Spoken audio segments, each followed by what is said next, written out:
Welcome to the LXC.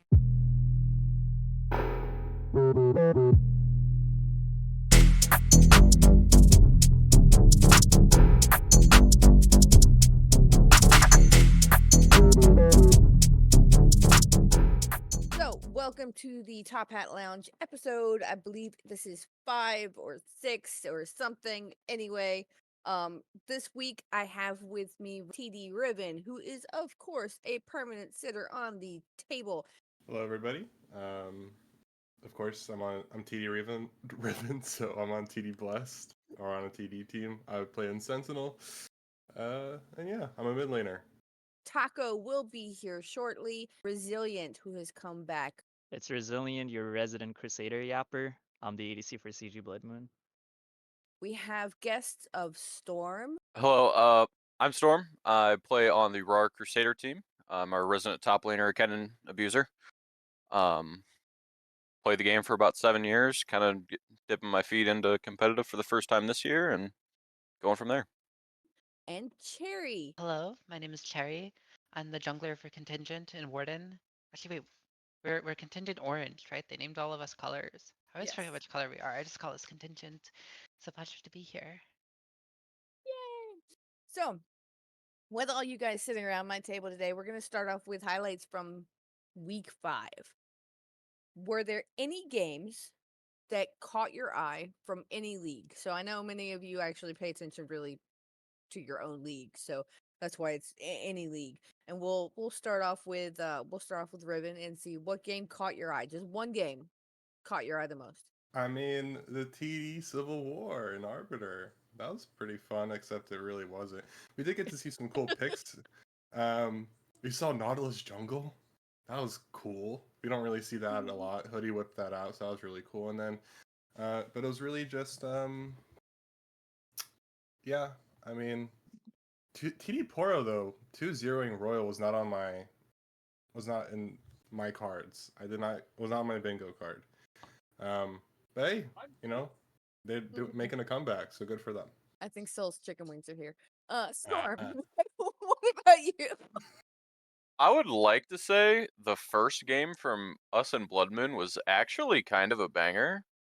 It was very back and forth until probably I would say like 25 minutes in. Mhm. Also, I want to say, who did Galaxy play this week? Bare minimum? Galaxy, according to the schedule, played bare minimum. Yes, Galaxy 2 won them. Yeah, and I think that's actually kind of a crazy series. Yeah. Everyone was kind of putting bare minimum leaps ahead of Galaxy. I actually know a lot of people on that Galaxy roster. I've played with a lot of them just through different scrims and such. Mhm. And that roster is pretty solid, but that was kind of a big upset that I thought Yeah, wasn't I do expected. know a lot of people were not expecting Galaxy to win that match. So for reals. All right, Brazilian. What about you? Highlight from last week. I mean, what's the best highlight to give other than Clown dropping their second game in the league? Let's go, guys.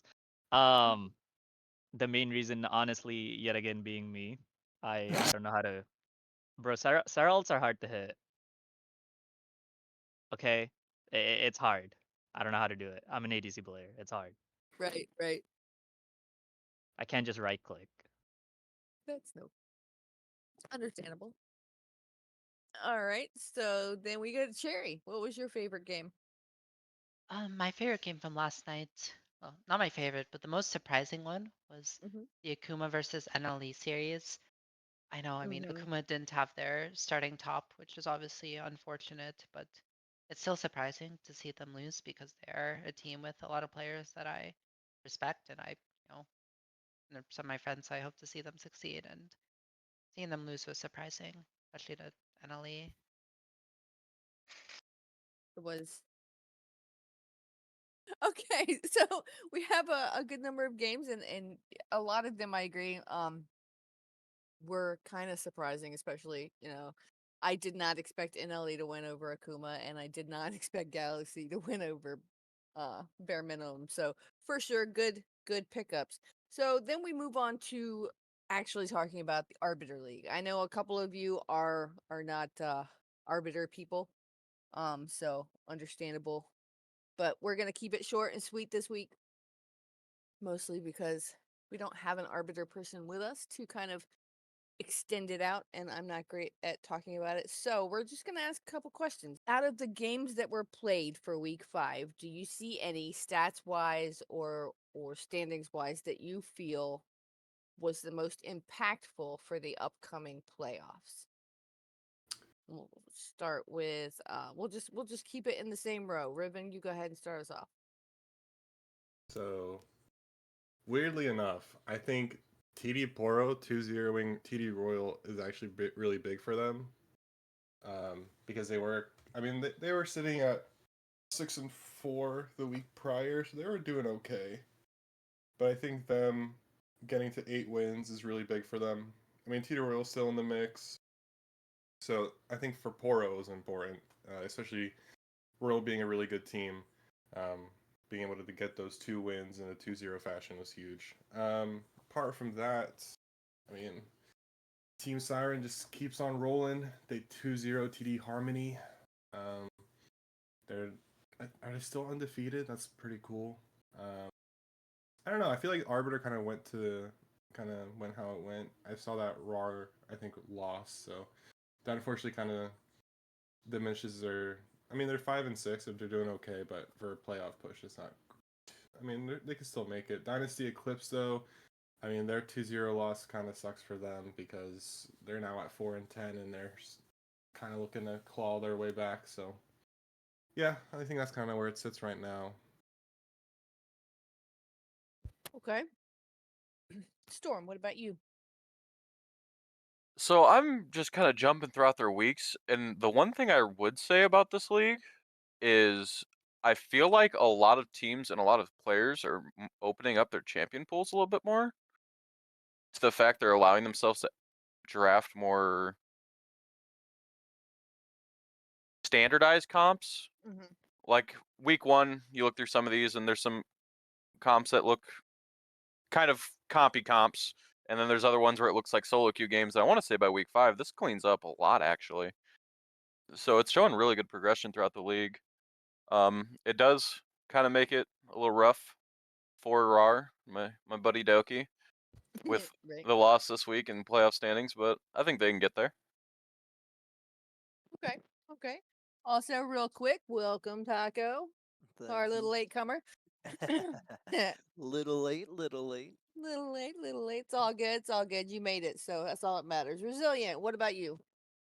From last week, I would say Spelling Bee versus Conduit. I mean, it's a pretty easy win for Conduit since they are one of the top, I believe, well, the top team in Sector 2. However, I say this because Spelling Bee is going to go up against a bit more harder matchups. Well, going against Team Siren next week, and they are in that really thin spot between them and Rift Busters on who's gonna go to playoffs and who's not. So pretty spicy place to be. If I'm Spelling Bee. Okay, good take. Cherrie, do you have anything you want to say based off the stats? Yeah, I mean, we talked about the games that were impactful for playoffs seeding. So instead, I'm just gonna talk about a game that looked like a very interesting game to play, which is Dynasty Eclipse versus OSGA, specifically game 1. It looks like Dynasty Eclipse ran Casio AD Timo support, which I'm good Oh. friends with the Dynasty Eclipse support, so I'm sure she was having fun. They did get absolutely like spit roasted, which unfortunate. But Right. I hope they had fun. It looks like a fun comp to play. 4 AP champions in a Tryndamere. It might not be the best if you want to win, but what do I know? I like it. I like it. I hope they had fun too. I know they're not having the greatest of splits, but I hope they're at least having fun. So Taco, for you, Yeah. what do you think the most impactful game was? I think OSG Avalanche with coming out with a 2-0. I think they're just kind of showing that their bot side is just their strong point. Granted, they do have a strong jungler, but I'm actually very good friends with the coach, Twinkie. on OSG. Me and him used to, well, we tried to play comp, but never worked out for us. Scheduling issues. But me and him know a lot about the game. We used to spend about a few hours just talking about theoretical matchups, lanes, everything for about an hour each night before we actually even played a game. So with that type of coaching, you gotta keep an eye out for. Looking at the Dynasty Eclipse OSGA, I mean, we're still talking about it, but I don't think Dynasty's drafts really gave him a shot. Granted, yeah, no. I mean, Even Briar triple AD carry doesn't win a game it's of like, clutches. yeah, it's like, Who it's could have like, yeah, foreseen you that? know, OSGA, top of the table, Dynasty Eclipse. What are the drafts, man? I mean, unless they're kind of like having fun at this point, then I get it. I mean, if they're like we don't have a shot, then and they're just having fun, then cool. I understand that. I kind of think Dynasty was just in the mood of just like, oh, we've already out of playoffs. Let's just kind of Yeah. have fun. Yeah, Yeah, but from the I mean- information I've had, I don't think they've been having much fun in terms of getting hate crimed every game. So if you Sure. want to play fun stuff, then Yeah, it's your no, that's prerogative. valid. Yeah, well, I hope they switch out there the split, having fun and not stressing over getting into the playoffs or not getting into the playoffs or what Mhm. have winning or losing. Just really having a good time is really what I hope they end up with. I agree. Sorry to cut you off. You're good. I was just gonna say I was just looking at the KDA score. Apparently, OSGA is in the top 10 for all their positions. I mean, after last week, I'd hope. Yeah, but wait, is it updated already or not for the Should leaderboards? be. Okay. Yeah. Leaderboards should be updated.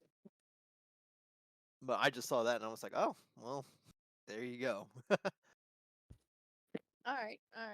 So, out of those games that we saw last week, did anybody see any an Arbiter MVP for the week that they'd like to Oh yes. talk about? Shout out to Vanity Pain, absolutely smurfing it on TD Poro, both games. Played Mordekaiser game 1 went 12-2-5, and then game 2 he went 12-4-4 on an Olaf. I mean, when you're demolishing top lane that hard, That's not fair. He was going against JFK. JFK is not alive. Come on. Crazy. Bro already got Caitlyn ulted. Yeah. Keep his name out of your mouth. Keep his shots name fired. out of your mouth. Spicy. Oh, That's totally staying in. I'm not cutting that. Caitlyn ult down. Be back up in 1 minute. See you then. Anybody else? I would. All right. Hearing nothing, we will go on to the very last question of Arbiter, which is in week 6, we're seeing Trash Panda versus Tactical Feed, OSG versus TD Royal, TD Poro versus RAR. Dynasty Eclipse gets their auto win from JR Swashbucklers. Team Siren versus Spelling Bee. Riftbusters versus TD Harmony and Conduit getting their auto win from JR Broadside. Contingent Red is on bye. Out of those games, which one do you think is going to be the most important game of the week? Phew. I gotta like jump back and forth between everything. No, you're fine. Something I do think that TD Poro versus RAR is going to be important, especially for RAR, because they're on the cusp of playoffs. They need this win to bounce back. Of course, TD Poro is looking to cement themselves into the top table, and is really looking to cement themselves into a playoff spot. So I think TD Poro versus RAR is going to be very impactful. Okay. Storm, what about you? Did I come across? You did. You did. Yeah, my bad. Kind of building off what he says, RAR and TD Poro is definitely your biggest swing matchup you've got going for the rest of this week. I want to say every other matchup kind of locks in spots in playoffs, but it doesn't affect it. And if they're going to make this push to get to playoffs, it has to be this week. Mm-hmm. Okay. I will say another matchup to maybe look out for is Team Siren versus Spelling Bee. I think that one's going to be more so important for Spelling Bee, but if they can take a game off of Siren, that'd be really good for them. But yeah, I'm not. Yeah, it's going to be a little tough. Okay. Resilient, what do you think? I think this the Spelling Bee versus Rift Busters thing is my take. I think either of the Spelling team bee there. is I mean versus they're Siren. yeah, I mean like they're them contesting for the spot because either of them need to take at least a game. At least for Rift Busters, they need to take at least a game from TD Harmony, and Spelling Bee, hope that Spelling Bee gets 2-0'd, and then on week 7 they're gonna fight it out for the spot. So Mm-hmm. Makes sense. Makes sense. Cherrie, what do you think? Yeah, I mean, I just would go back to the RAR versus TD matchup. I mean, given that RAR has 5 wins, 2 weeks left, they sort of need to lock in both this week and next week. And looking a little ahead to week 7, they have to play against OSG Avalanche, which doesn't seem like the easiest matchup of all time. Right. I mean, besides Dynasty Eclipse, who seems kind of not in a good spot, the only other team I know in Arbiter is Doki's infamous legacy. So seeing that while it is a very difficult path, that he has a path to continue his reign of terror is very interesting to keep an eye on. Okay. Taco? I was gonna go with Trash Pandas. Okay. They're 5th place, right behind Royal. I mean, if they drop a game, they could potentially just not make playoffs at all. Um, and especially going against Tactical Feed, who is in 2nd place. It's going to be a good game. You're fighting for playoffs for one team, and the other team's kind of fighting for 1st place. I mean, Mm-hmm. they're probably not going to get it. You're 3 games behind, so you have to hope Avalanche drops 3 games. So they have to get 2-0'd and then lose 1 game to even have a shot. But Mm-hmm. crazier stuff has happened in the past. I like it. I like it. All right, that's gonna wrap up our Arbiter discussion, and we're gonna move on to Sentinel, which is hosted by TD Riven. Yep. So Sentinel this week, we only had 2 games actually happen. Oh, you get the easy. So Crazy. yeah, a little wild. So unfortunately, Dropping Point had to FF their game against us, so I did not get to play. Boo hoo. I hope that everything is going okay over at Dropping Point. I did hear that someone ended up getting injured, so I wish all the best for their players and team. Hopefully everything's doing okay over there. But for the games that did happen, there were 2-0s. So Roar 2-0 NLR, which kind of wasn't too surprising, and then Angie 2-0 Valkyries, which that's kind of, I mean, Angie's just continuing their reign of terror. But 2-0ing Valkyries was not on my bingo card. I thought it would be closer, but the games did go to like 40 minutes, so it was close, but it ended up being a 2-0. I don't know. I kind of wanted NLE to take a game at least, but yeah. I mean, game recap. That's kind of it. Standings wise, Angie top of the table at 12-2. Braum Lives 8-4 in second. Blessed is currently 8-2. NLE in third. NLE Valkyries 8-4 in fourth. Roar is now 7-4 after their game, and then in fifth, and then Conduit rounding out playoff spot right now at 6th place with 4-4, and then Needlessly Large Rods looking on the outside in at 3-8. So, and Dropping Point in last at 2-8. In regards to Sentinel, how are we feeling about the current standings? We do currently have 3 teams at 8 wins. How do we see the rest of? How do we see these standings playing out? Is, I guess, my question, and I guess I'll start with Storm. I want to say our standings are pretty much right where they need to be. Mm-hmm. One thing I will point out is a couple of roster changes that have happened in the last week or two. Mm-hmm.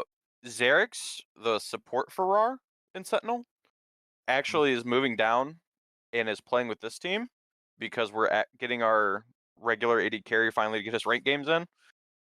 So we're able to not play with double supports in Crusader. Nice.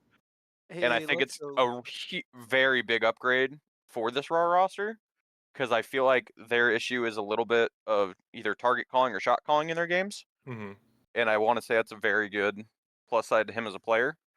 Him and Doki give each other the 15% of information they don't have Hmm. to actually shot call very effectively.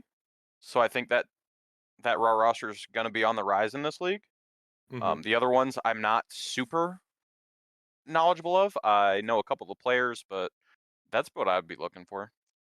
Yeah, just it's really interesting because these the 8-win teams have kind of Bless hasn't played against Valkyries yet, but Braum Lives Matter actually 2-0 TD Blessed, and then NLE Valkyries beat Braum Lives Matter. So TD Blessed hasn't played Valkyries yet, but so these teams have kind of been messing with, been kind of brawling it out. Of course, Braum Lives have more losses than Blessed. I did make a slight, I misspoke a little bit. Bless is actually in second place just due to their win percentage. They're 8-2, and Braum Lives Matter is 8-4. But yeah, I mean these teams can take games off each other. I mean I'm on Bless, and that 2-0 loss kind of hurt. I think the biggest thing for me for Sentinel is going to be looking at that last playoff spot.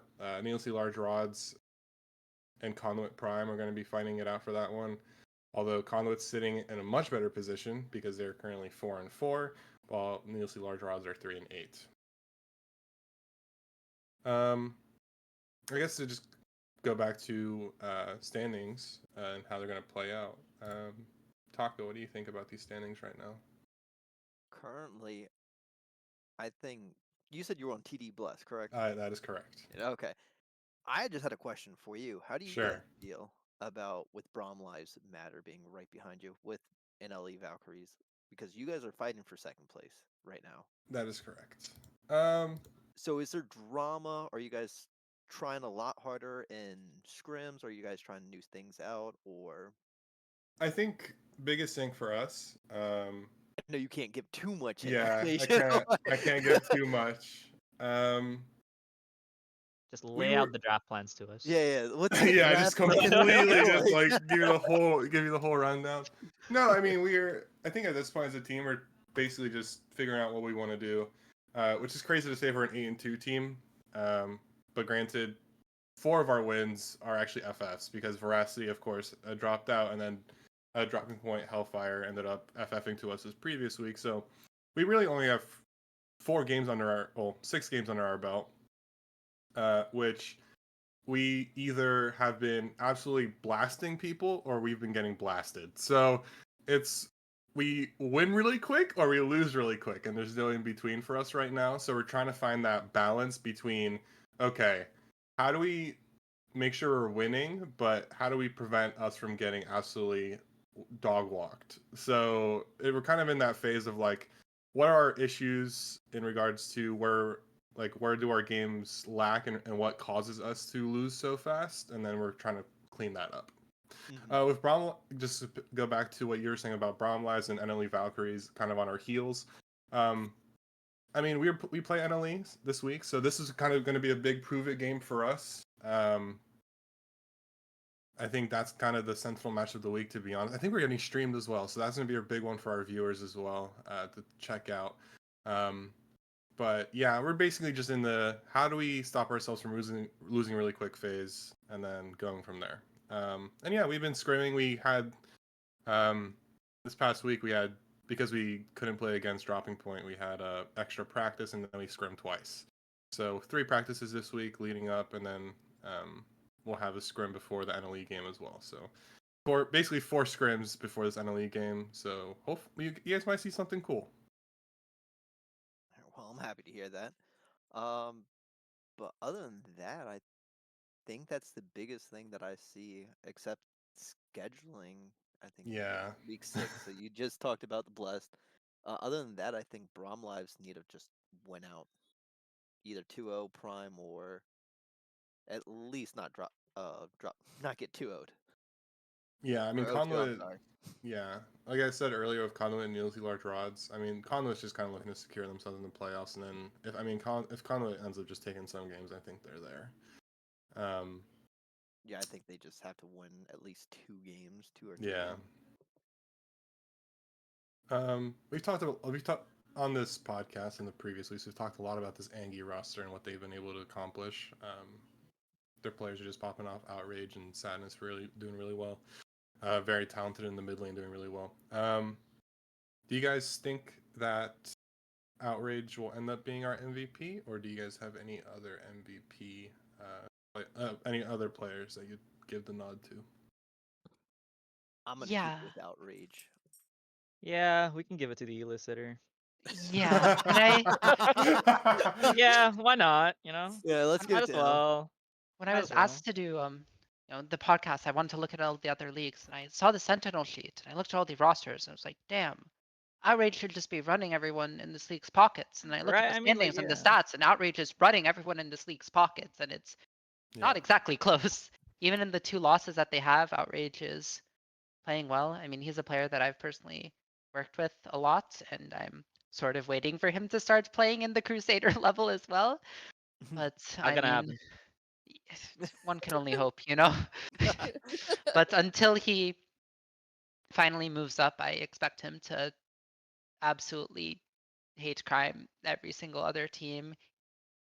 And the teams that have been able to take games off of Angie through just snowballing the other side of the map, I believe it's NLE and BLM. I think Well, generally have the right idea in terms of saying that you can't really beat Outrage himself, so you just beat the team around him. And I mean, they haven't gotten serious wins, but game wins against Angie is, that's the first step. yeah, so BLM took a game off of Angie, and then I believe, trying to remember, it was I think it was week 1 that Angie lost the game. I think, but Angie did 2-0 NLE Valkyries. But Oh, yeah, who do they? Braum they Lives won. Matter did take a game off. I'm trying to remember who took a game off of Angie. It was really early. There's another team then. I was like looking through. Was it week 4? Oh, it was NLR. NLR did. Wow, Okay, that's well, so whack. yeah, my That's bad really for whack, breathing. actually. Alright. Funny enough, Outrage did play in Crusader this split, 1 game, and he did win it. Oh, Hey, Ran over the team. just who could have saying, seen that coming? MVP. Yes, I mean, you can give the elicitor his MVP. That's an outrage. Um, If you are watching this, like, rank up. We both know you can do it. Stop! Like, just stop sitting there. Like, it's gross. Like, you've been doing it for I've- 2 years. I've known you for 2 man. years, Outrage. 2 I've coached years. you for 2 years. Hurry it up. I like it. I'd say other MVPs, like just looking at some of these games, a lot of your KDs, Outrage definitely is up there with 15. Also, his support at 19 in one of their games. He's putting out very high KDs. So not only is he carrying these games, he's also just not losing them, which is a huge thing. And a lot of that's the same thing going on the Raw roster as well. Awoke with a 17 KD in the first game, along with Jonicas at 16 and Xerix at 15. And then they kind of keep that up in their second match as well, with Awoke at 16 and Jonica at 16 again. I think a lot of these players are starting to kind of catch their groove and understand the limits they can push without actually overcommitting and getting caught and possibly flipping these games. Yeah, it's been really cool to see Roar come kind of make a resurgence. My view of Roar is very skewed because PD Bless absolutely annihilated them in week 2, so my view of them is kind of skewed because of that. It has been a few weeks since then, so of course they've improved. I don't know. Every time I look at Roar, I just always thought of it as just being Doki's team, and then with Feathers just kind of being that top laner that will kind of give you wins with Alawi, and then Jonicas kind of carrying that bot side on ADC. And I mean, to their credit, they've recovered very well. I mean, Jonicas is up there in the bottom lane. KD is right behind Outrage. Well, not right behind. There's a massive gap, but behind Outrage. And then, of course, Awoke coming in. He's played 4 games and 4 wins. So, hey, there we go. I guess my last question would be, in regards to players, how, and I guess this is more so for top lane, because we currently are seeing Barbaric Champion leading the top lane KDAs, but he's a weak side player. 8 kills, 12 deaths, and 47 assists. We don't really see that many weak side players, and he's really just holding it down weak side. I mean, he's my top laner, so that's a kind of our game plan. But do we still think that? Well, do you guys value weak side players or carry players more? Take notes, guys. He just said his top lane is weak side. Yeah. 5-man dive Crazy. him. I mean, They you, won't help him. you totally could not infer that from looking at his stats. Take notes. Take notes. Yeah. 5 minute dive. Set it up. Grab J4, Ziggs. Malachi, let's Take go. that top tower. Take grubs. Everything. Everything. Dive him. Take top jungle. repeat. Invade top jungle. Actually. My personal opinion of it, it's kind of a loaded question Mhm. because it's kind of you're picking your poison. That's I fair. think having your weak side player be able to be just that solid weak side player, and it can go for both roles, either it be a top laner or bot lane, Mhm. is especially even in this league, and I'm gonna assume it's also in Crusader. There's gonna be matchups against teams like this lane just doesn't naturally win. Mhm. And if you can take the matchups where you can lose, but you can lose gracefully and allow your pressure to get used on the other side of the map, Mhm. that as a player is way more beneficial than you playing the Camille. Because Right. sometimes you need Ornn in your comp. Sometimes it's a sad crutch, but I'd rather have an Ornn with a 3-item Jinx than a Camille with 2 items and my Ashe on an item and a half. Mhm. I'm sorry. I- Can you repeat the question for me again? Yeah. So I said, looking at Barbaric Champion right now, he currently leads top laners in KDA, with a scoreline of 8-2 and 47, with the games played. Do you value weak side players more or carry players more So as the player? I think it really depends on team dynamic. Mhm. What you're trying to get done with the team. Like those two things are really nice to have. Like you can have all the weak side you want, all the strong side you want, but it really does come down to execution. If you're Mhm. not putting resource on a player, where else are you putting it? And if you're putting it on a good spot, it really also depends on enemy team. If, for example, enemy team ADC can handle pressure of being Mhm. dove 3 times in a row, we're weak siding the fuck out of top and diving Right. your ADC 3 times in a row. It really just depends on the situation, I think. Yeah, I found it a fun question to propose because it's really wild to be able to look at these standings in regards to lanes, and then you just see Barbaric with 8 kills compared to everyone else having around 30 plus. I mean, Ultimus is at 87 kills. Right. So it's one of those things you just kind of look at it and just go, "Whoa, that's cool." But yeah, I guess that's kind of it for Sentinel. Not hopefully cool discussion. We can kind of just continue on. Okay, cool beans. And since that in Sentinel brings us to Crusader, which is hosted by Rizzo. All right, us Crusader people really don't get content, do we?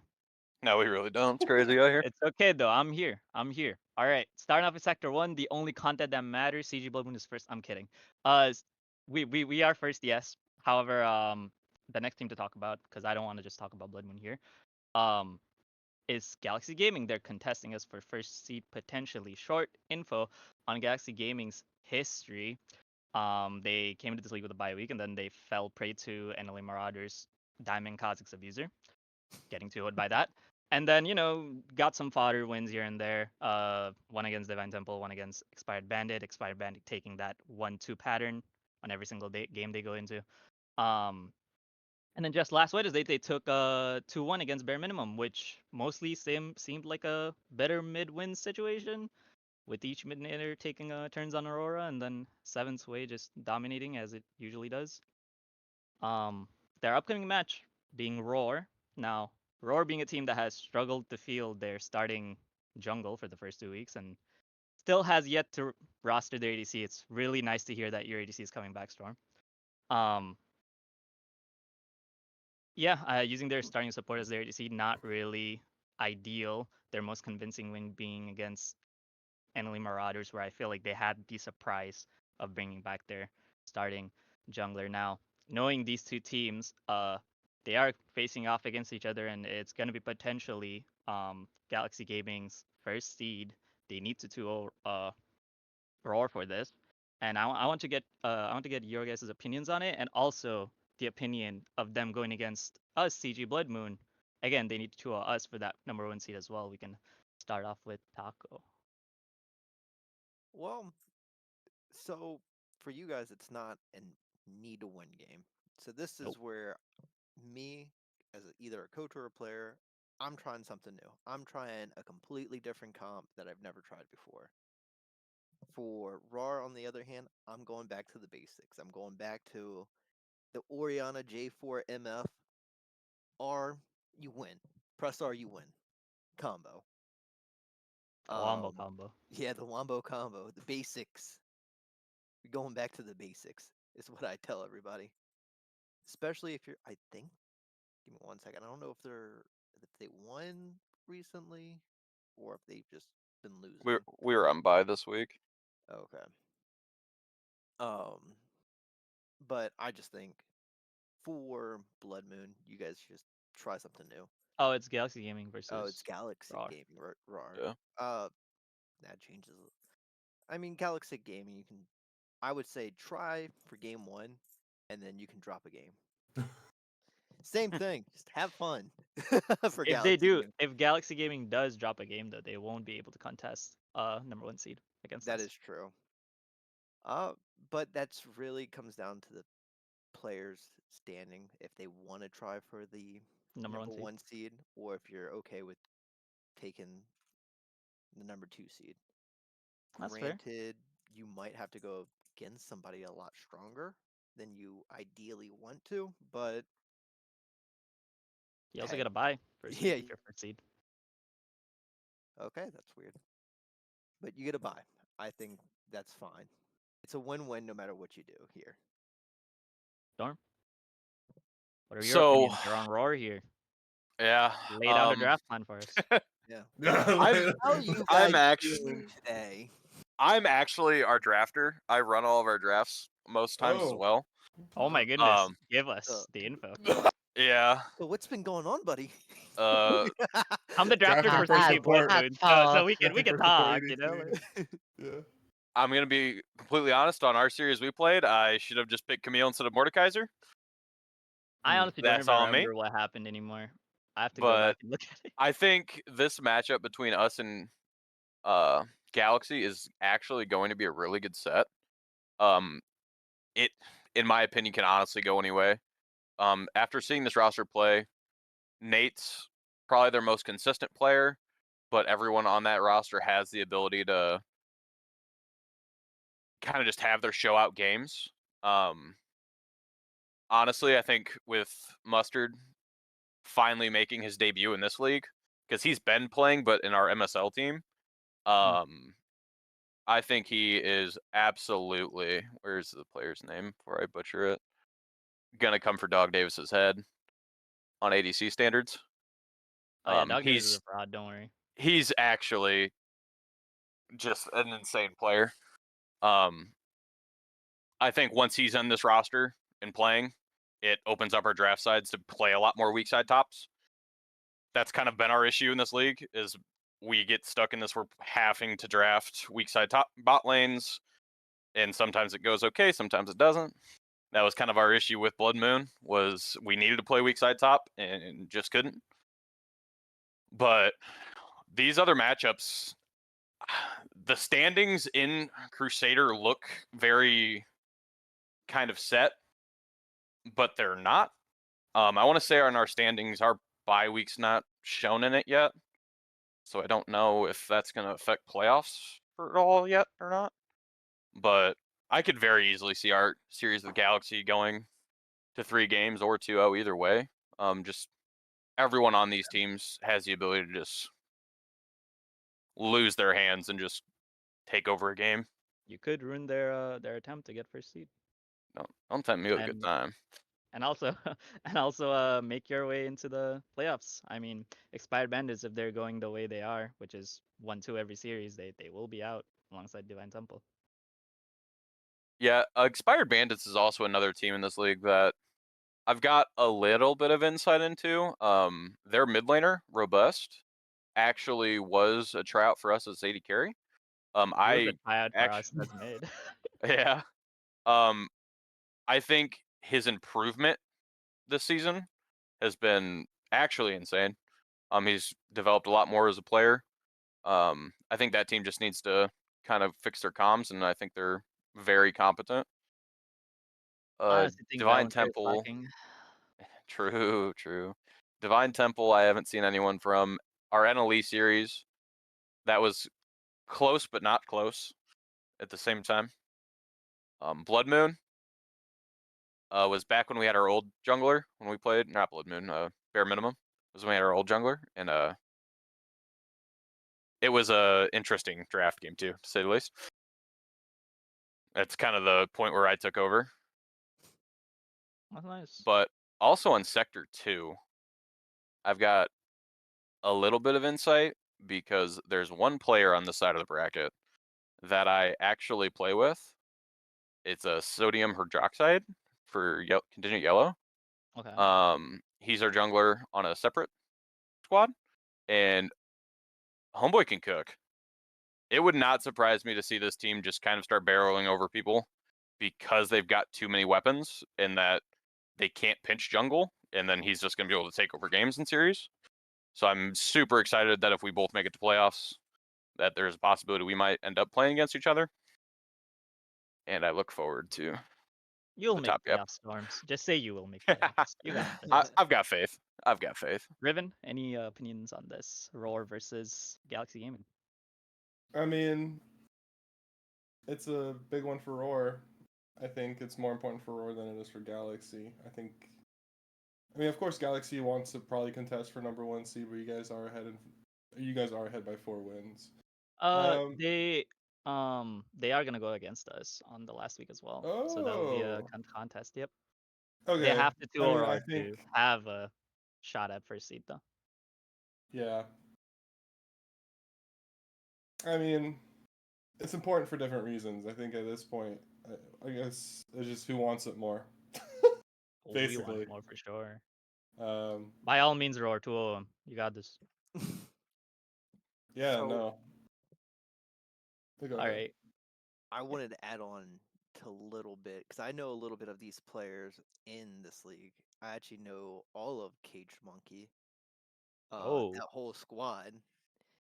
So I don't remember if anybody remembers, but Onset Rogue, Cat on Head, and IP Loke used to play in LXC, I think 2 seasons ago under BBG. No clue. And they got to Getting some finals lore. and then forgot who they lost to. Actually, I have the paperwork, but BBG is NLE. they lost to Outrage and Dynasty. So, You- and I was the coach of that team. So, Oh, I was the coach of That's- Dynasty when Nice. we beat you then. yeah, Yeah, My and- apologies. Nice. Just so you guys Nice. know, BBG is Piglet's league org, and they are now Next Level Esports. They rebranded Okay. because Brad Balster, who was the BB in the BBG, no longer wanted to do his thing. I guess. Hmm. Yeah. So they rebranded and became more, cool. So, with that being said, I know all of them. I know how they play in their ins and outs. And last night I saw one of the outs that they normally have. The support actually streamed their game so I could watch it. And that game was a handful. That's Nice. all I'm gonna say on Cage Monkey's side. They can message me if they want, and I can definitely go over that game. But Reach also, out to Taco. yeah, He got that coaching services. It's free. 20% off summer Yeah. sale. exactly. Summer sale. awesome. Bro gotta make his bread. I TP. respect it. Yeah. Well, Includes sale. feet peak. alright. Yo, Um, cat. Cherrie, do you but have any opinions? Unless Taco has Yeah, I other stuff mean, to say. I had in more, but I'll let oh, her go. Okay. There you go. in terms of Crusader, I'm looking at Sector 2. I'm looking at Summoners After Dark. They're currently leading their group, sector, whatever you call it, in standings. Really looking for a player like Griffin. I've been very positive about his contributions to a team. He is a player when given the right environment. He's very vocal support and he can really handle macro. And it seems that that team is popping off. They only lost one series in week 1, and since then have been very, very consistent. I expect to see them towards the top of the table come playoffs. Same with Syndicates. I mean, I'm personal friends with a lot of the players there. Except for Tilted Towers, he won't play Fortnite with me. Fuck you, Cody. Yeah, fuck you, Cody. But Unbelievable. I think those two teams are the teams that I'm really looking at to be threats for the entire rest of the season. Coming into playoffs against some of the top teams of the other groups. I think if you're looking at Sector 2 specifically, those are the two teams you should have your eyes on. Okay. Yeah. So just quickly going over Sector 1 standings. Yeah, first seed probably CD Bloodmoon. Second seed Galaxy Gaming probably coming in there, unless bare minimums. Mostly likely outcome is gonna be 2-1 Experian Bandit, 2-0 Divine Temple. Again, Valentir, please carry. I voted for you guys early on. Don't let me down. I don't want to jinx it, but I think you already did after you bet. Yeah, I think it's over. After maybe I you should have betted not on them. called. Yeah. Damn, that's tough. Anyways, yeah, Sector 2. Summons After Dark. Sector 2 is more of a there's no clear winner on first seed. Summons After Dark, they changed their entire roster after first week and it's been consistent ever so. They did drop a game to Slayer's Infamous Soul, but other than that, they somehow dropped the game to Optimal. Not entirely sure how they did that. I can't see the win screen, so either way though, they do look consistent. On the other hand, their second seed, Syndicate Strokers, this is another team that has struggled to put together a consistent roster. They have had different mids, different jungles. Um, they have been winning still somehow. Last week they bought in May, who seemed to have cooked up Cage Monkeys. But overall, a fiesta of a team. They do face each other next week. So opinions on that? We can start with Riven. So Summoners and who else? Syndicate. Syndicate Strokers after 1 Summers and After 2. Dark. First and second place are facing Two Okay. each other notes. this week. Two notes. Syndicate Strokers is the returning champions. Just a heads up. Ooh. I would give the edge to Summoners After Dark, just given what I've seen week after week in regards to their players and how they play and the stats and how it's reflected in the stat sheet. I'd give the edge to Summoners. I think Striker's having a phenomenal split right now, and so I give it to them. Okay. Taco, you said you didn't follow. Um, so I'm gonna give it to Syndicate because they got Okay. tilted towers. Okay. Someone's gonna get tilted. So Cherrie, I'm you just said you saying. know first. I think it's gonna be close. I don't really know anything about Summoners After Dark, like mid jungle AD, enough to have an opinion. I know on the side of Syndicate, Syndicate's AD carry Luxodon is a bit of a player who goes on ups and downs in terms of performance and LP, and currently he's sort of on an up. So I hope that Syndicate Strokers are going to be able to, have a very close series. I can see it going either way personally. Okay. So you're Yeah, saying just there is a chance Syndicate Strokers ADC does somehow uh take the win against Summoners After Dark's consistent ADC that has shown that he dude, I think it's Striker's a possible, beast. especially if he stops egoing my DMs to VOD review with him. Then yeah, I think it's Oh. possible. Oh, Oh, whoa! yeah. I feel like I hit the spot right there. Yeah. Today is a day of call outs. Watch out, people. Now, Dang. I was just gonna say, Storm. Oh yeah, Riven. Yep. What did you want to say? Yeah, I was just gonna say, in regards to the ADC matchup, I mean, when I say Striker's popping off, he's popping off. He's like, he's averaging more than 10 kills per game. He currently sits. He has 9 games played. He has 98 kills, 15 deaths, and 75 assists. Wow, And that's a lot of KD. yeah, he leads. He currently has an 11.53 KDA. So Crazy. like outrage levels of smurfing in regards to this league, but he's doing well. That's all I'll say. All right, Storm, my fellow Crusader person. What are your opinions? The only opinion With that this matters. matchup, I would what I would pick for a team would be Summers After Dark. Just looking at these stats, one, bot lane has so much relevance right now in the current meta. And with these stats, it's blatant. They know where their strong side is and they're playing to it. So unless Syndicate has some kind of game plan to disrupt that and make them play differently, I don't see them taking it. So I'd say that should be their biggest goal, is to force them either to give priority to some of their top side of the map, either maybe playing a split push comp and prioritizing grubs, maybe. But if you just try to 5v5 hand check this team, you are going to lose. Yeah, well said. It is just how it be, right? Well, sadly, from this Thunderdome of a sector, OMT Zeus and Optimal do seem to be the ones that came out short, or at least look like they are going to be out of playoffs. The rest of the teams, honorable mentions, Contingent Yellows, mid laner, Humor, you're popping off, keep popping off.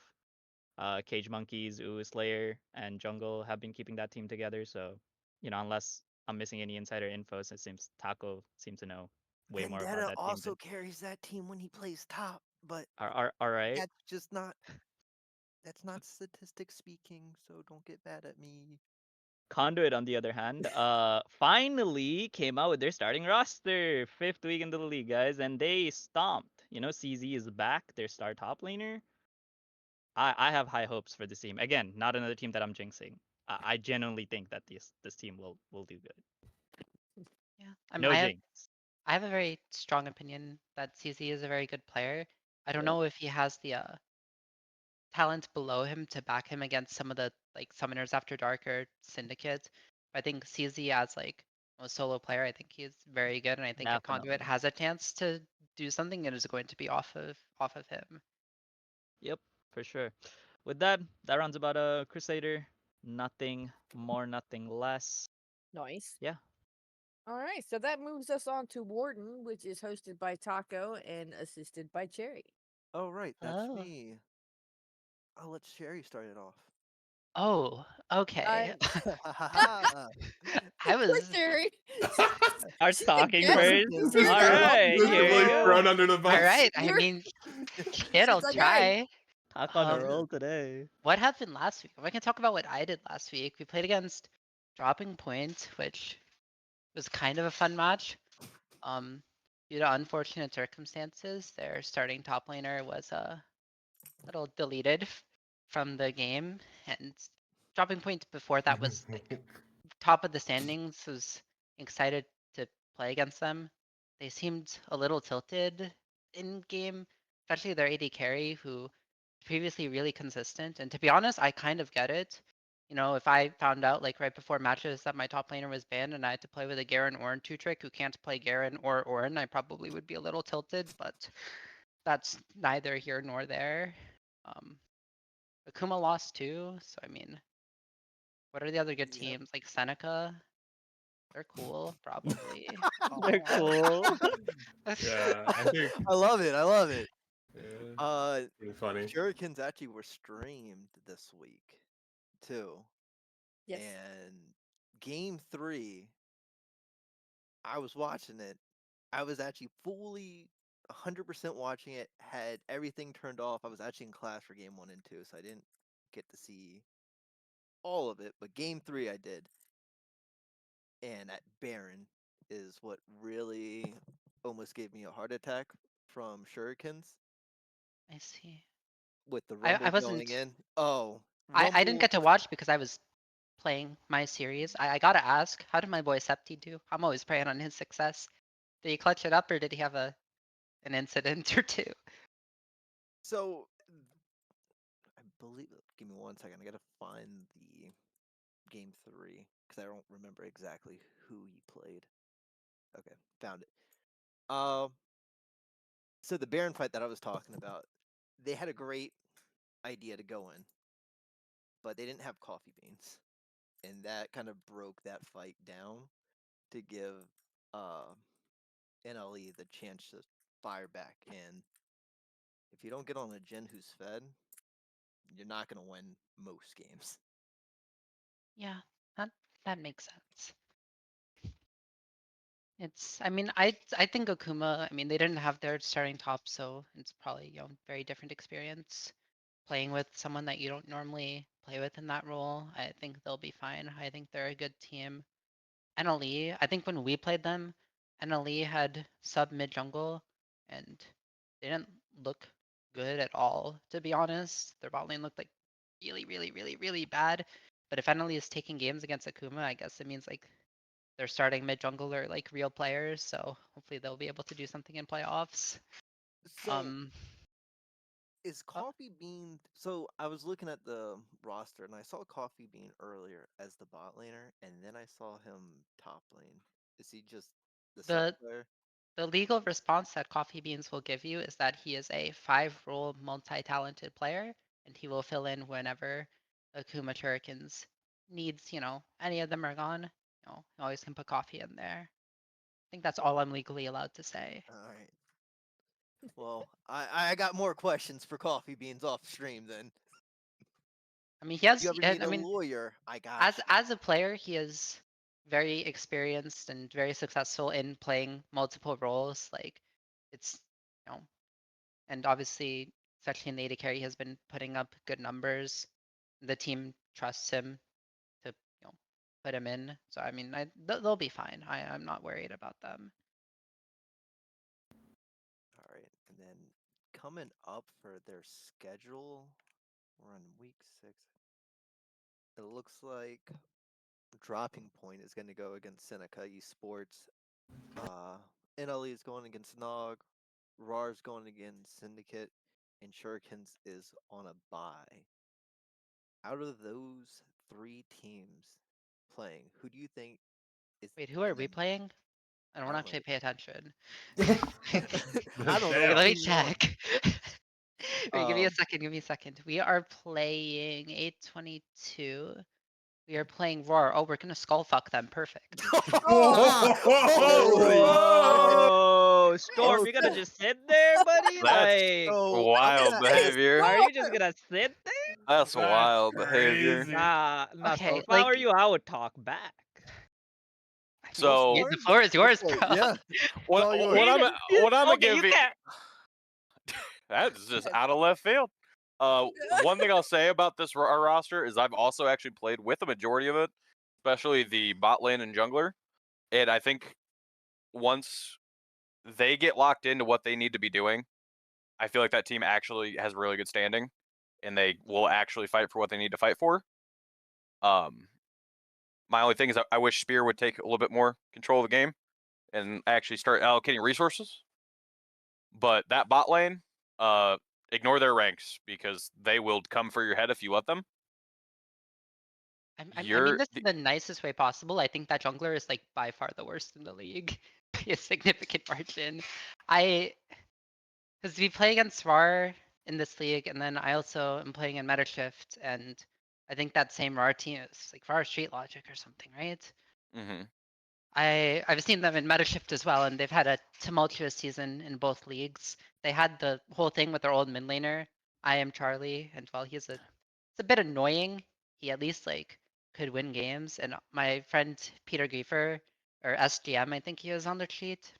Mm-hmm. He is playing top lane. I don't know if he is still with that roster. I think like I mean obviously he's my friend, so I'm gonna be biased, but I think he has been like performing well. He does the Ornn, he does the Udyr, he does like the whole weak side thing. Mm-hmm. There seems to be a lot of roster turmoil, a lot of roster changes, and also not a lot of winning. So I feel sort of vindicated in my opinion that The most I can speak on it is I think Peter's an insanely good weak side player. Me and him, we've played a lot throughout different things. Spear, I want to say is a good jungler, but is honestly kind of getting draft gapped. He's actually like a very good solo queue aggressive player with Nidalee and things of that. And there's times he just gets stuck on random champions that do not play that playstyle. And I think that's one of those I wish he would have a little bit more voice on wanting the resources he needs. Because I feel like that team, if you just because the bot lane wants to play a lot of scaling. They're good on scaling, they're good on the Ashe, Leonas, things that give engage tools. And if you're gonna draft engage tools, you might as well start giving your actual damage champions to other people. I wish this team would like just draft like a Nidalee Renekton comp and just play for topside and Nidalee Ashe can with get an banned every enchanter. single game. No, I But mean, things of like that nature though. yeah, I mean that's fair. I mean, I wish the best. I wish the series is competitive. I also am going to make an example out of him. So we will see, I mean, guess. You wish the best, but you want to skull fuck them? I don't know. What's the Yeah. yeah? What's the what? You So know what is they the say. so is feel the like I'm skull being fucking gaslit. happening or not? Yeah. You I are think- getting a little gaslit. I apologize. Yeah. I will say, I mean, being as someone who has suffered the same problem, if your name is something like Spear Queen with hashtag Nida, I think Nidalee's gonna be banned every game, just like my name being Riven. I literally mind gamed Roar like 3 weeks ago in Sentinel. I played a Riven normal game before our match, and they banned Riven game 1. So That's like, crazy. Wait, that's Storm, heck. Storm, was that you? Did It you was draft? not me. Was that you, Storm? I don't do Sentinels draft. Yo, I should So- change my name to like Maokai Enjoyer or something. Yeah. So, I also funny joke. I'm the last Riven standing. Keck. No, because Sheesh Riven got comp ruled. I don't think I'm legally allowed to speak about that one either. Yeah. But I do feel bad. I would have liked to play against. No, I the feel bad roster. for I feel bad for dropping point because that sucks. Unless they knew, which that's crazy. But I think They it just did sucks not. for They them. did not. I can confirm they did not know, and it was. I can confirm it was also technically just a misunderstanding Mm. partially. One was forgotten accounts and people not actually reading the rule book when they're supposed to read the rule book and say they read the rule book, because in the rule book it tells you make sure you list banned accounts as well. So guys, read the friggin' rule book. Thanks. I will say, I forgot a lot of my accounts too. Uh-oh. I make Hey, a get lot him! of them. Get him! Uh-oh. Right here! Get him right now. Get him. Cancel. He's Cancel. right there. Cancel. He just admitted to it. I have a notepad actually of all my accounts now. I think Yeah. Bully gave me Yeah. an account that I sold. I mean, I didn't sell. I Yeah. Uh-oh. changed the username and TOS. Hey, password. don't get yourself in trouble on the podcast. yo. Yeah. But I found it nonetheless. So Oh man. Oh man. I make it a habit Uh. to just like keep everything I've like played on in like the past year, even if I played like one Mhm. I game don't on know. it. It's Making really a interesting. ticket right now, submitting my other accounts. yeah, Oh. I'm No, gonna start no. opening Oh, up boy. tickets with everybody. Hey, Guys. Hey, I forgot this. Okay, Oh, Resilient tried rule booking me at 9 a.m. I did try that, yes. Joke's on you. I took the day off from work. Joke's on you. If I had did it at 7, 2 hours before game, I would have had it. Right. I would have had it. 3 rule books in a row. God, Yeah. it's Yeah. sleazy. All right. So, is there anything else for Warden? I mean, let me just look at the standing. I feel like we've touched on most of the teams. I can only really speak on like the games I remember. I mean, who is good? I mean, to be honest, the way I feel about Warden is that Who I'm. is good? I mean, by the way? okay, God. the way I feel about it is I'm not playing good, but I am winning, which means everyone else is playing really bad. I was Like, gonna say, All right, guys. you can't be saying that when you're in third place, but I realize you've only played 9 games. So, yeah, I mean, we played I against can't say. Seneca. We played against Seneca week 1, and then we went 1-2, and their jungler was like the only real jungler I played against. I think he was like, yeah, like when you ask the question, who's good? I think that like Terraris guy, even like off of Fiddlesticks, is like not bad. He played well. Good for him. I don't think we've like dropped a game. Have we? I don't remember, dude. I had to show up and I click camps, So man. on It's that like sheet not that I deep. gave you guys, that sheet I gave you guys, there's a tab called regular season with wins. It actually shows Oh. you the entire season schedule for all 4 I've been leagues, using plus it. your wins and losses. You know, that would I have been found it really today. cool if I realized Nah, I that like just made right down them. before the segment ended. I found it before we job, started. good I job. found it during work today, and I was like, Okay, "What's wait. this?" Okay, let me just check who we haven't played. We haven't played RAR. I've said my piece on that. And oh, we get to play Alpha. Akuma. I get to play against my good friend AKM Septi. Yep, I'm your excited last to game. play against. Yeah, I'm excited to play against Septi. He is a good friend. I like playing versus him. And you're gonna skull fuck him too. Probably, If he right? wants me to. They get an option. They They get got an an option. You kind of just said you're gonna skull fuck somebody. Now they get an option. I'm just. But yeah, what do you have against Storm? Jealous. Well, okay, but like Septi's like a good player. I like don't think Septi is bad is the problem. Hmm. I think I the think funniest. Akuma I is think the good. funniest thing would be us going on this podcast next week and just being like, "Cherrie canceled. They lost to Roar." Yo, if we lose Oh to my RAR, like God, draft okay, Storm. but if we Draft lose, Storm, like Storm. if we lose to RAR, then I genuinely do deserve it. Like flame the shit out of me. Yeah, Like yeah. I will. No, I mean, not- that's what you get when you talk shit, right? Like I'm not unaware. If we lose, then we deserve yeah, everything we I have get. a- trash no. talk. Don't worry, we will Yeah, bring it up next week. Rar, if we're you buying lose, Yeah. so- professional Have a- coaches this week. Come on. They got Listen. Storm. They don't need that. They got Storm. Storm's hello? like, I'm taking notes. He's literally going to get off call, go to that team, and talk strategies right away. Yeah. Hell yeah. No, ever Okay, since so I how do we made- mind control them not to ban Italy? Not really. Yeah, I'm just gonna that's dox the the thing. ban. Like, That'll be they fine. need a he needs a name change, and then like, I don't know, just play a bunch of like Jarvan games or something. Just be like, Well, Jarvan 5 is his new summoner, like his new name. Jarvan Like, 5 is crazy. we'll Like sub Doki on, but he'll play from Oh Doki's my account, goodness! I think Alright. so I- it doesn't okay. look like you need to ban Italy. Doki's the goat. I'd be more scared if I was playing against. Doki's at Bro, least You gonna do never some know crazy what's gonna shit that I happen. don't You got expect. Shyvana Man, I pick, could- you go crazy. dude, my favorite Doki memory is so funny.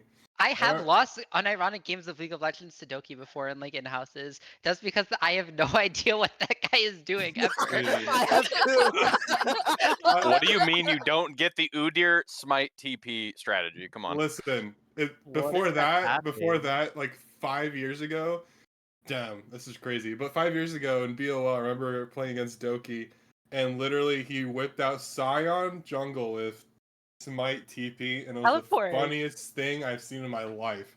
He did that I against a actually team had I was coaching. two. We lost that game. It pissed me off. Yeah, you could.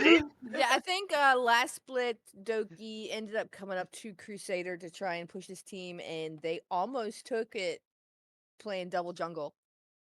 Yeah, so it I was remember playing an it was in-house with crazy. Doki. They eliminated people out of playoffs running double jungle, and it was fun. It was I fun. will always be a Doki But- truther. I don't know what he's doing, but he's doing something. Dude, The I crux to played ground with- pattern Alright. goes hard. So, anything else for Warden before we move on? I don't know if you guys have any questions about our team. They're kind of boring. Just show up, play, win. Pretty cool. How do we make the game interesting for you to play? What do the other I teams mean, have to how- do? What the other teams have to do? I don't think I should Apparently answer that kick their question. ass. There are Did ask, so Okay, well, fair enough. I think what other teams have to do is not allow Cherrie to skull fuck them. yeah. What other teams have to Sure, do sure. is to run down my solo queue games like 3 hours before a match, and I'm gonna be tilted and run it down. That's what you have to do. So they have to play Alright, the you heard it here mental So they first. have to grab You her have to strap. stream snipes Cherrie before the games. Just look at their OP.GG, see if they're playing, and then try and queue up. Yeah, that run is the a game. very effective strategy in making me lose games of League of Legends. So they have to play the mental game. In All no right, way can Yeah. they best you. contingent orange. Please realize Cherrie put that out herself. Do not yell at the LXC. No comment. Listen, I'm getting my whole canceled spiel ready already. It's He's like, it's I'm fine. already ready. Listen, Okay. listen. I was gonna cancel Resilient if he lost. Oh but nah, he didn't. I'm no fraud. I'm no fraud. Alright. Alright. All right. I am a Uh, fraud, so Taco, we're gonna did find you- out. I'm no Taco, fraud. did you have anything else to add? No, I'm all set. Okay, so that is all of the leagues and a little bit of fun for each of them. That takes us to our community questions. However, we didn't actually get a lot of community questions this go around, but we do have someone in the podcast today that says they know Galaxy Gaming pretty well. So the only question that we got really is Galaxy Gaming real or fraud? Fraud. There you go. I And Fuck. I I will feel prove it like to this you week's week gonna seven. kind of be What the their fuck? deciding factor. I feel like they're on the line of, is this team actually competitive or are they frauds? And let's be honest, if you lose to RAR, you're probably a fraud. Storm, you're gonna tool them. I'm gonna tool them. Done deal. Come on. Call it teamwork. Come on. Teamwork. I'm getting another canceled spiel ready. Okay. Teamwork makes The dream last one we got was from Sir Jackson, who is one of the coaches, asking how we determine how often people can get into the playoffs of a single league, how they can stay eligible. And the answer is actually pretty quick and simple. It's we let teams play, and you can win a single league twice before you're forced to move up. Pretty simple. Is this Where's question for that? like outrage or something? Like, No, Yeah, that yeah. was Yeah. just saying. Just saying. force him to outrage move would up. be pushed up. Yes. Okay, good. About Yeah. time. If he wins, About time. if guys. he wins in Sentinel, then he has to go to Crusader next split because of his wins. Yes. That's good. Riven, you should be happy. What do you mean I'm winning this split? He's gonna be playing again. I'm getting my Yeah, you're gonna get canceled. Yeah. Ready? Oh no. Okay. I'm just and over so- here eating some cookies, so Yeah. Right. Guess I got chips. No, I wish all the best to the Angie guys. They're doing a great job this time. I mentioned it a few weeks ago on the podcast, but I actually tried out for that team, and the only reason I didn't stay on that team is because of scheduling. So Mm-hmm. You got But- this, Well, Storm. that actually concludes us for the podcast. I thank you all for joining us and having a good time and a bunch of laughs. And we have a lot of speeches being prepared for cancellations for next Yeah. week. So I look forward to it. Storm, just um, don't first pick you on. You got this. Diabolical. It'd be like that. Diabolical. I wouldn't take that. The funnier thing about our Yon pick is like I'm actually the actually Yon was player on our working. team, It was actually working. It was actually working. but every time we draft it, we never get into a draft where you can actually just put it top. I have Hmm. yet to figure it out too. I don't know. Yun just like you put Yun and then you're just missing a front line. I unfortunately felt that in my Brown Lives Matter game. Fortunately, I played Yon mid and it didn't go well for me. All right. Well, like I said, we'll get to those kinds of conversations, write those questions down, and talk about that kind of stuff for next week. Because I am saying peace out. Thank you for coming to the Top Hat Lounge, and Bye. we'll see you Thanks next for week. having me. Out of the first few weeks of the season, we've had some exciting plays and some incredible performances from our players of the LXC. Because of this, I would like to talk about some of the unsung heroes, the rookies of the teams. While it is early, I would like to point out some players that me and my team of analysts, most notably Steve, believe to be the top contenders for Rookie of the Split for each division. Starting first with the Arbiter, we have Hunter, the top laner, who showcases strong laning skills with a promising potential for growth. His competitive spirit, leadership qualities, and dedication to self-improvement make him a valuable asset to the team. As a rookie, his role as a top laner allows him to have a significant impact with a strong laning presence and potential to carry games. Novocaine, the jungler, is known for his notable jungle pathing and impactful early game presence. While he has room for improvement in decision making and vision control, his adaptability, strategic mindset, and team-oriented approach are commendable. As a crucial member of the team, Novocaine plays a key role in helping the team climb the rankings with map control and objective focus, especially as a rookie. M8trix, the mid laner, excels as a strong wave manager and roaming potential, contributing significantly to the team's performance with the goal to expand his champion pool and maximize his impact. M8trix is praised for his versatile playstyle, creativity, and positive attitude. His role as a mid laner demands strong mechanical skill and game sense, influencing the team's success, particularly as a rookie. Following Arbiter, Ultimize consistently contributes to team success, displaying solid laning skills, adaptability, and promise for further development and improvement. As top laner, Ultimize is his individual laning performance, especially in top lane matchups, because sometimes he doesn't play top lane, of course, as we all know, right? Surely. Plays a crucial role in setting the team's tone for success. Their ability to dominate the lane, secure objectives like Rift Herald and Grubs, and impact teamfights can heavily influence their chance of winning the Rookie of the Split award. Dark Lord Bingus is known for their leadership qualities, positive team influence, and competitive laning skills that allow them to outplay opponents.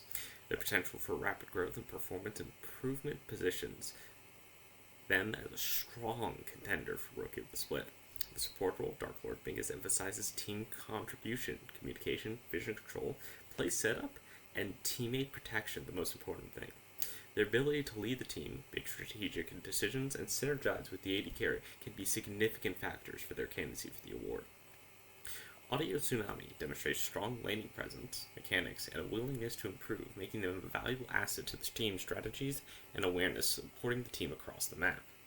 Audio Tsunami focuses on objective control, map awareness, and supporting the team across the map. Their role as jungler involves dictating game pace, securing key objectives like Baron and Dragon, and providing vital vision support.